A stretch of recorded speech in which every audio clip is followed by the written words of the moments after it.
ताज्या घडामोडी पाहिजेत तर मग C24 तास या आपल्या YouTube चॅनलला लाईक करा, शेअर करा, सबस्क्राइब करा आणि बेल आयकॉनवरती क्लिक करायला विसरू नका।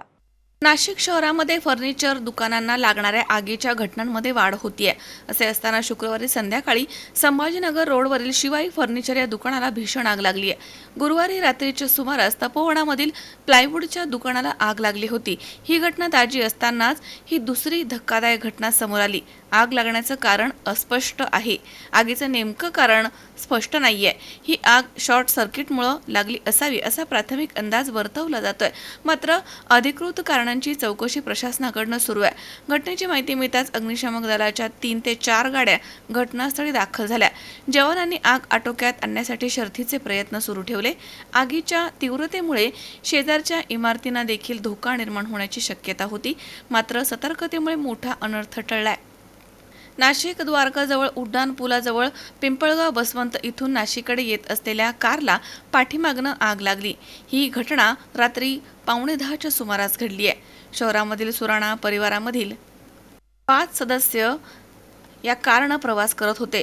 पुढच्या दिशेनं धूर निघत असल्याचे चालकाच्या लक्षात आलं तेव्हा प्रसंगावधान राखत सर्वांना बाहेर काढण्यात आलं। त्यानंतर अवघ्या 5च मिनिटात कारनं चांगलाच पेट घेतला। यामध्ये कार 60% जळाली आहे।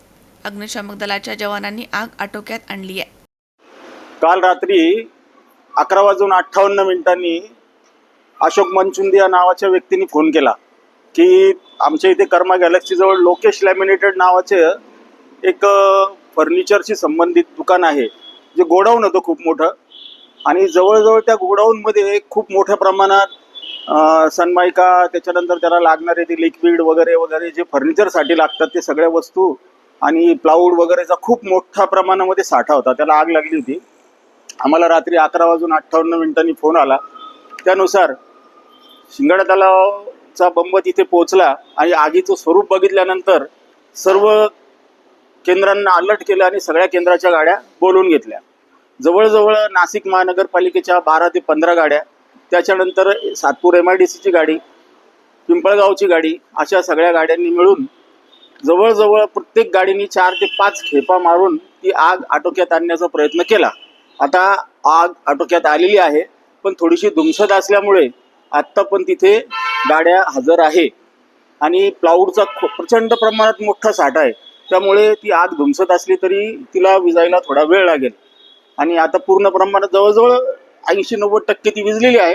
थोडं 10% धुमसते तेवढीच फक्त बाकी आहे आणि काही वेळातच ती आग पूर्णपणे विझून जाईल। आपलं नाव? माझं नाव राजेंद्र राखील, लीडिंग फायरमन, शिंगाडा तलाव, नाशिक। त्याप्रमाणे आमच्या काल सर्व कर्मचारी हजर होते। डेचे कर्मचारी आम्ही बोलवले होते। आमचे बैरागी साहेब स्वतः हजर होते। त्यांच्या मार्गदर्शनाखाली पूर्ण हे काम झालेलं आहे। मालेगावचाही बंब बोलवला होता। आगच मोठ्या प्रमाणात होती। किरण आहेर, C24 तास, नाशिक।